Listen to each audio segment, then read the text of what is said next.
Le cas des négociations.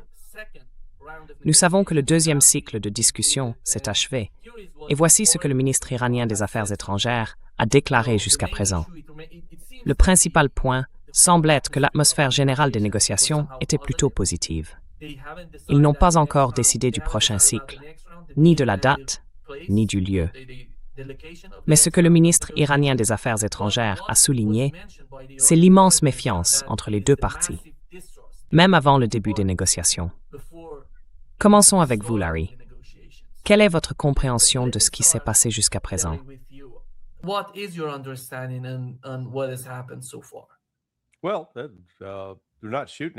Eh bien, ils ne lui tirent pas dessus. Les États-Unis n'ont pas encore lancé leur attaque. Nous verrons bien. Je pense que le développement le plus important de la semaine a été la tentative américaine d'intimider l'Iran pour qu'il dise « D'accord, vous devez abandonner les missiles balistiques et cesser de soutenir les autres groupes chiites de la région, le Hamas, le Hezbollah. » Et ils ont ajouté « Sinon, il n'y aura pas de négociation. » Et l'Iran a répondu « Très bien, pas de négociation. » Ensuite, selon Axios, les responsables américains ont été surpris. Je me dis quelle bande d'idiots. Le fait qu'ils aient été, je cite, surpris par cela, franchement, c'était une prédiction facile. Donc, écoutez, je pense qu'il y a un accord possible. L'accord serait que l'Iran dise « D'accord, mettons en place un processus d'inspection, une procédure, afin que vous, l'Occident, puissiez être assurés que nous ne possédons pas d'armes nucléaires. »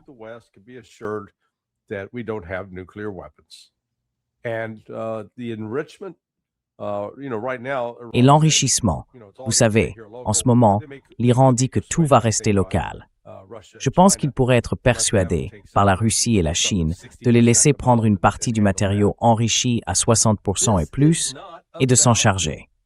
Mais il ne s'agit pas d'armes nucléaires, ni d'enrichissement d'uranium. Tout cela concerne le changement de régime. L'Occident s'en moque en réalité, convaincu qu'il doit éliminer une menace nucléaire inexistante. Il s'agit de se débarrasser de la République islamique, de l'exterminer. C'est de cela qu'il est question. Et donc, je pense qu'Arakchi a raison. D'accord, nous avons eu une bonne réunion, mais je ne fais toujours pas confiance à ces salauds. C'est ce qu'il dit, et je suis d'accord avec lui. Eh bien, la dernière fois, bien sûr, on ne pouvait pas dire qu'ils nous faisaient confiance, mais au moins, ils ont suivi ce que nous voulions faire. Et regardez ce que cela a peut être.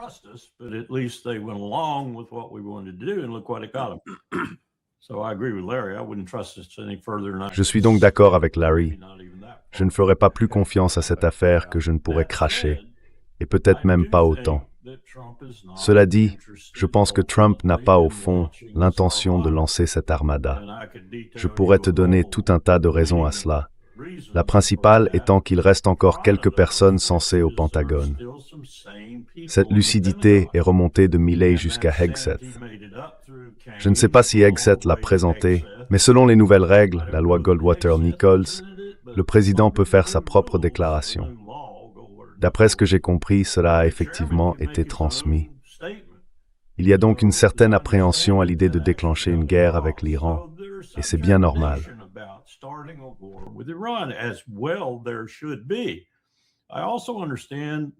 Je comprends aussi que les FDI comptent certaines personnes très franches qui ont exprimé leurs véritables opinions sur ce que ce serait si Israël ou l'Iran se déchaînaient contre eux. Et cela a constitué un obstacle, pas tellement Netanyahou lui-même, mais il doit prêter attention aux dirigeants qui lui restent encore dans les FDI. Je pense aussi que ce que Trump cherche, en fin de compte, c'est un retour au JCPOA+, si l'on peut dire. Il va présenter cela comme une autre guerre évitée, un autre succès à son actif, puis passer à la présidence du groupe pour la paix à Gaza, la nouvelle organisation des Nations Unies.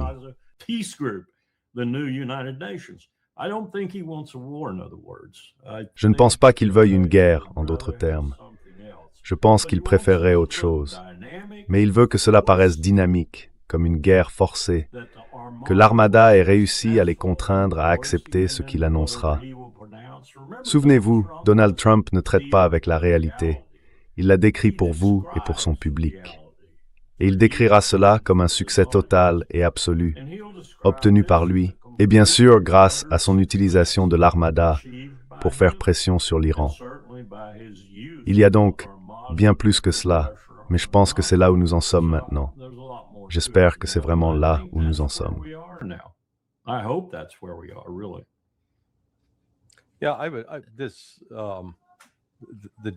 Oui, ce décalage avec tout ça. Moi, j'appelle ça la soi-disant Armada, comme tu t'en souviens, pendant l'opération Rough Rider. Et je crois que ce nom venait du fantasme de cow-boy de Lindsey Graham, celle de Mars en mer Rouge. À un moment donné, nous avions 2 porte-avions sur place, 4 destroyers et un croiseur. Maintenant, cette puissante armada actuelle, c'est un porte-avions et 3 destroyers. C'est tout. Donc en réalité, eh bien, l'ironie ultime, c'est qu'ils continuent à insister. D'après ce que j'ai compris, ils maintiennent cette force navale à environ 1000 milles au large, sauf pour les destroyers.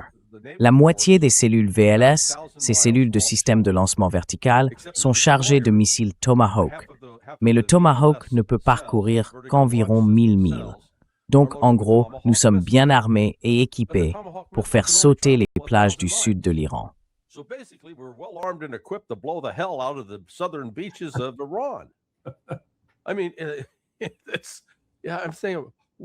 Je veux dire, oui, ce que je dis, c'est à quoi pense-t-il? Et puis, nous avons cette flottille navale russe et chinoise. Des navires de guerre en route vers la zone. C'est planifié à l'avance. C'est pas nouveau. Ils doivent mener leur exercice naval conjoint annuel quelque part. J'ai entendu dire entre la mi-février et le 1er mars. Normalement, c'est le 1er mars, mais pour une raison ou une autre, ils accélèrent. Donc, une fois que des navires de guerre chinois et russes seront dans la région, et il y a déjà un navire espion chinois qui suit l'Abraham Lincoln. Encore une fois, je suis d'accord avec Larry. J'espère que nous ne serons pas assez stupides pour appuyer sur la gâchette, parce que nous allons nous prendre une sacrée raclée. Je prédirais que nous perdrions au moins un navire, peut-être plus, et que toutes les installations militaires américaines de la région seraient anéanties. Et Nima, je vais simplement ajouter à cela.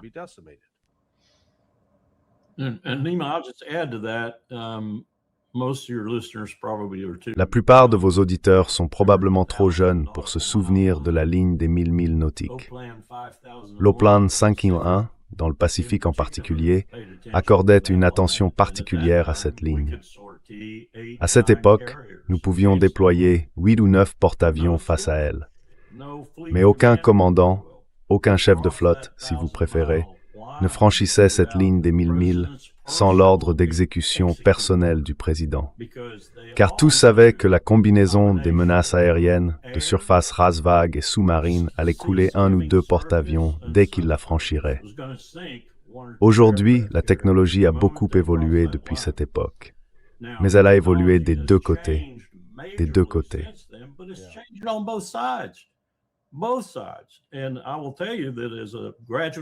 Et je vais vous dire, en tant que diplômé du Naval War College où j'ai rédigé ma thèse sur les sous-marins en appui direct aux groupes de combat aéronaval, comme on les appelait à l'époque, je m'y connais un peu sur le sujet.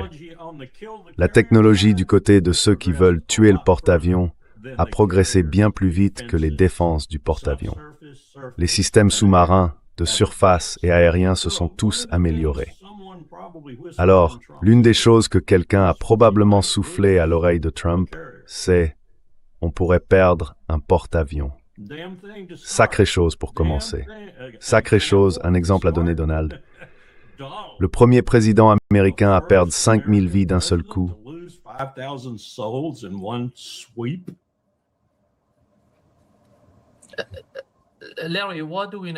Larry, que savons-nous des personnes qui travaillent, par exemple, sur le porte-avions? Il y a environ 5000 personnes, si je ne me trompe pas. Elles participent à toutes les...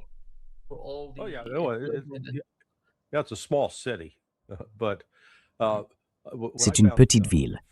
Mais ce que j'ai trouvé fascinant, c'est qu'il y a environ une semaine, les Iraniens ont fait décoller leur version du drone MQ-9 Predator, le Shahed 149. Il est capable à la fois de collecte de renseignements et de reconnaissance, ainsi que de tirer quelque chose de similaire à un missile Hellfire.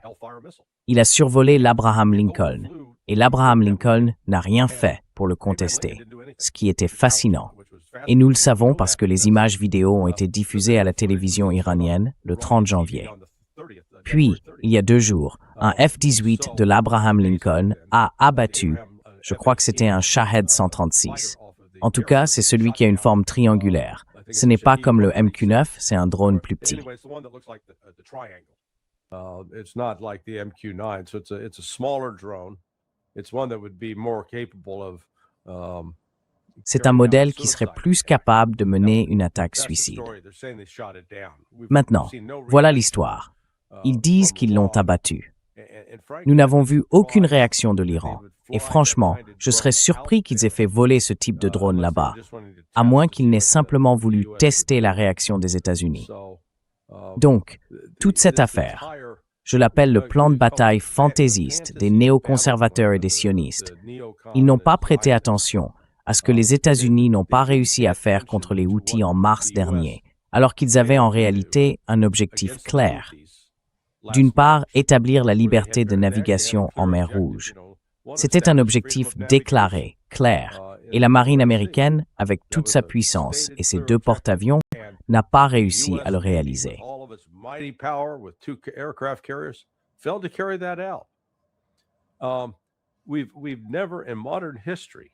Nous n'avons jamais, dans l'histoire moderne, vu un cas où les États-Unis auraient pu provoquer un changement de régime simplement en larguant des bombes depuis un avion ou une escadrille d'avions.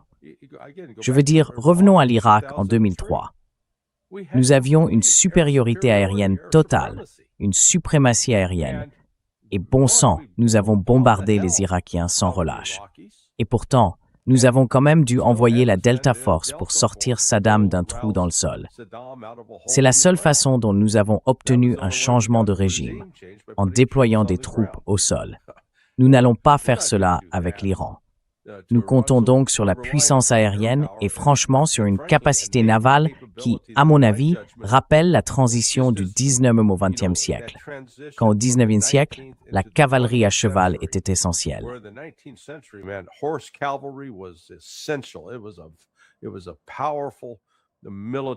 C'était une ressource militaire puissante. Mais avec l'apparition du char et de la mitrailleuse, la cavalerie à cheval n'était plus efficace. Elle était dépassée. Et ces porte-avions, tant qu'ils n'étaient pas confrontés à des missiles hypersoniques ou à des missiles guidés pouvant être lancés contre eux, représentaient une force assez redoutable. Mais ce n'est plus le cas, comme on le voit aujourd'hui. Ils doivent rester en retrait. L'armement dont on peut les équiper, le missile de croisière Tomahawk, est bien présent sur les navires, mais il ne peut pas vraiment être utilisé, car ils doivent rester suffisamment loin des côtes pour ne pas être coulés. C'est en somme un drame tordu et malsain. On dirait du théâtre de l'absurde.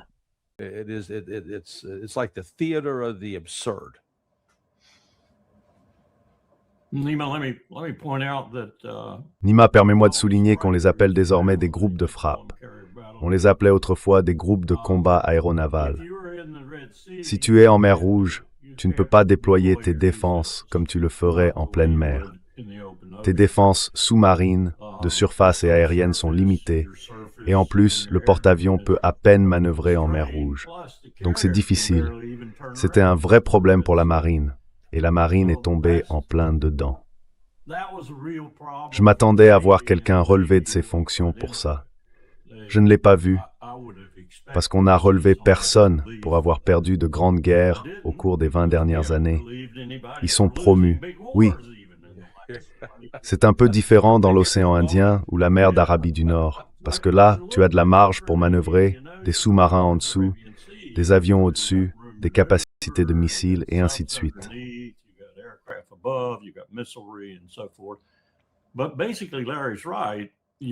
Mais en gros, Larry a raison.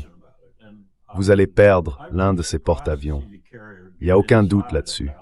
Je serais surpris de voir un porte-avions s'approcher à moins de 1000 milles nautiques, ou peut-être un peu plus.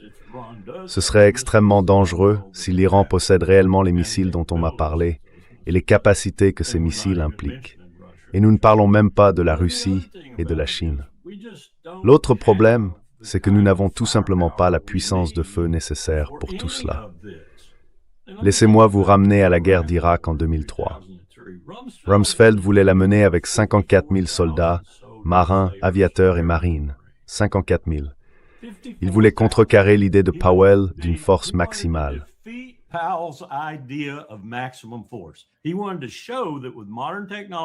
Il voulait montrer qu'avec la technologie moderne et le cerveau de Donald Rumsfeld, on pouvait faire beaucoup mieux. La bataille s'est déroulée entre Tommy Franks et Rumsfeld, avec Powell intervenant de temps en temps, jusqu'à ce que Cheney lui dise de ne pas s'en mêler, puisqu'il n'était plus le président. Mais il ne s'en est pas tenu à l'écart. Ils ont discuté au point d'en arriver à environ 164 ou 165 000 soldats, plus environ 20 000 en mer, jusqu'à ce que les autres aient en gros gagné la guerre pour Donald. Et ils étaient tous censés partir de là en 6 à 8 mois, 1 an au maximum. Eh bien, regardez ce qui s'est passé. Et Ken Shinseki avait sous-estimé, je pense, quand il a parlé de 200 à 250 000 environ, et il a été renvoyé pour cela.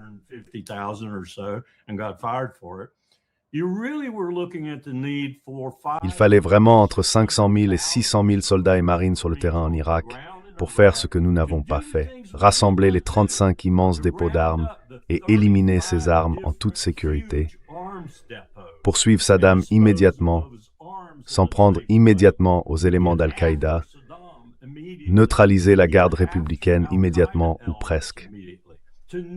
Pour tout cela, il fallait toutes ces troupes. Nima, nous ne pourrions même pas réunir autant de soldats aujourd'hui pour les déployer sur le terrain. Alors, quelle est vraiment la menace, à part, comme l'a dit Larry, ce groupe de navires et d'autres qui font semblant de vouloir agir? Ce qu'ils vont faire, s'ils font quoi que ce soit militairement, c'est bombarder l'Iran à outrance, ce qui ne fera rien d'autre que les mettre en colère.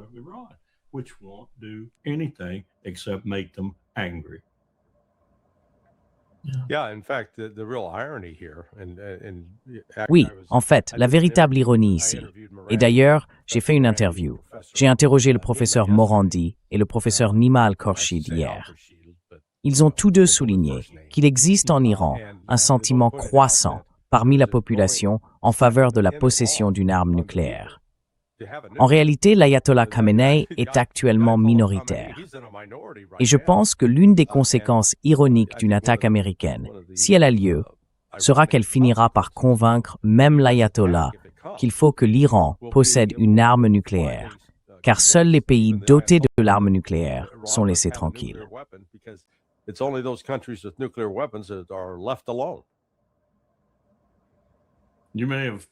Vous en avez peut-être entendu parler, je crois que c'était dans l'émission du juge hier. Nous avons parlé de ce type de la CIA qui a dit que l'Arabie saoudite possédait une ou deux armes nucléaires. C'est Duane Claridge. Je connaissais Duane.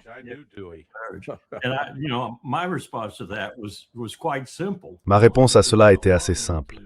Mohammed Ben Salman s'est rendu à Islamabad il y a quelques années avec un chèque de 20 milliards de dollars. C'était à mon avis un acompte. Lorsque nous traitions avec le réseau Aq-Khan, nous étions assez convaincus que si certains pays du monde islamique demandaient à Islamabad une arme nucléaire, ils l'obtiendraient, et ils l'obtiendraient assez rapidement. Donc c'est un autre élément, un facteur dans tout cela. Oui, oui, absolument.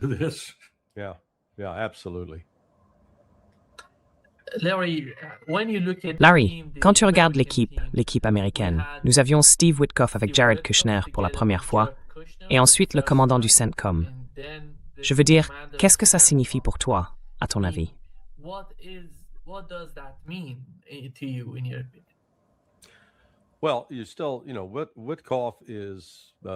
Eh bien, il y a toujours, vous savez, Witkoff comme représentant personnel du président. Le fait qu'ils aient fait venir le chef du CENTCOM maintenant est un signe que, vous savez, ils vont l'avoir sur place pour parler de ce que les États-Unis considèrent comme la menace militaire de l'Iran. Franchement, ce n'est pas la bonne personne à avoir là. Ce qu'il faudrait, si l'on est sérieux en disant qu'on veut s'assurer que l'Iran ne construit pas d'armes nucléaires, qui ne traite pas de matière fissile pour créer une ogive nucléaire. C'est quelqu'un du département de l'énergie, quelqu'un compétent dans ce domaine, ou cette section, je ne suis même pas sûr qu'elle existe encore, d'inspecteurs d'armes, pour exiger le type de garantie dont nous aurions besoin afin de savoir que l'Iran ne construit pas, entre guillemets, une arme nucléaire. Donc vous voyez Witkoff avec Jared Kushner, je crois que Kushner était là aussi. C'est juste, vous savez, une réunion de la maison Chabad. It's a meeting of the Chabad house. This is Tu sais, si tu leur demandes où vont leurs loyautés, vers les États-Unis ou vers Israël, je pense qu'ils auraient tous deux du mal à répondre. Parce que tu vois, se plier à Israël reste une part très importante de ce qui motive Trump. Si tu regardes en arrière, on a négligé ce qu'on pourrait appeler l'influence de la mafia juive sur Donald Trump. Il était ami, dès le début, avec Roy Cohn. Et Cohn était l'un des dirigeants. Tu sais, il a travaillé pour le sénateur Joseph McCarthy, si je me souviens bien, et aussi aux côtés de Robert F. Kennedy. Mais Roy Cohn était, disons, une forme précoce de l'État profond. Et tu sais, l'association de Trump avec Epstein, donc ce que je veux dire, c'est que cette relation avec l'ensemble de l'entreprise sioniste, ce n'est pas un détail, ce n'est pas périphérique, c'est central à tout cela. Et tu vois, je pense que c'est une autre chose qui motive Trump.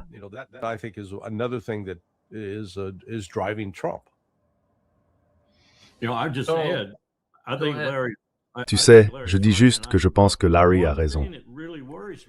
Une chose qui m'inquiète vraiment ici, et qui fait que je ne suis pas aussi optimiste que je le serais autrement, c'est l'affaire Epstein. Parce qu'elle prend de l'ampleur chaque jour, que ce soit avec Melania, le président lui-même ou certains de ses proches. Et quel meilleur moyen de détourner l'attention immédiatement que de déclencher une guerre massive?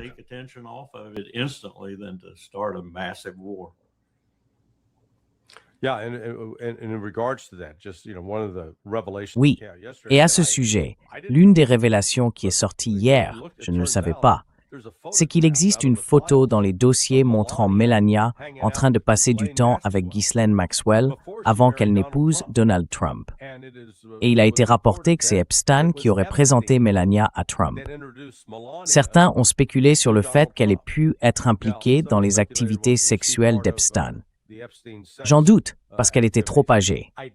Vous savez, si elle avait eu 15 ou 16 ans, oui, elle aurait été une candidate idéale. Mais elle avait, vous savez, 21 ou 22 ans.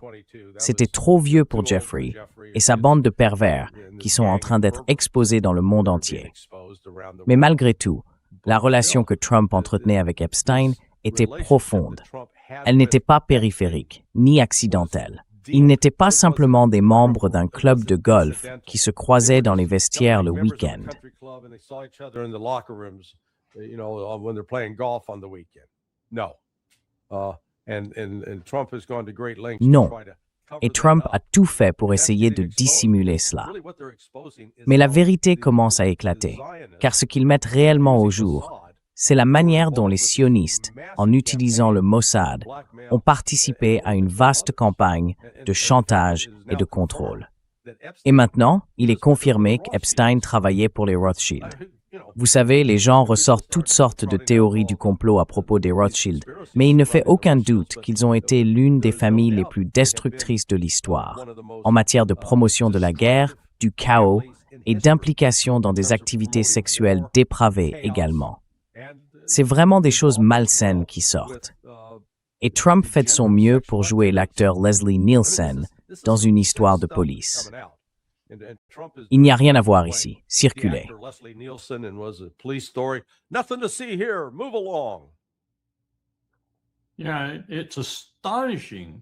Oui, c'est stupéfiant de voir combien de personnes riches, influentes et puissantes Epstein connaissait et avec qui il a travaillé et sur qui il a exercé son influence. Vraiment stupéfiant. Oui. Hier, lors des questions au Premier ministre, Starmer a été mis en difficulté par des députés qui se sont simplement levés et ont dit « Vous savez qui vous avez envoyé en Amérique comme ambassadeur ?» Je veux dire, il en fait partie. Y a-t-il quelqu'un qui n'en fait pas partie? C'est la question que je me pose. parmi ceux qui ont de l'argent, de l'influence et du pouvoir dans une certaine mesure? Y a-t-il quelqu'un qui n'en fait pas partie? Is there anyone who isn't in there?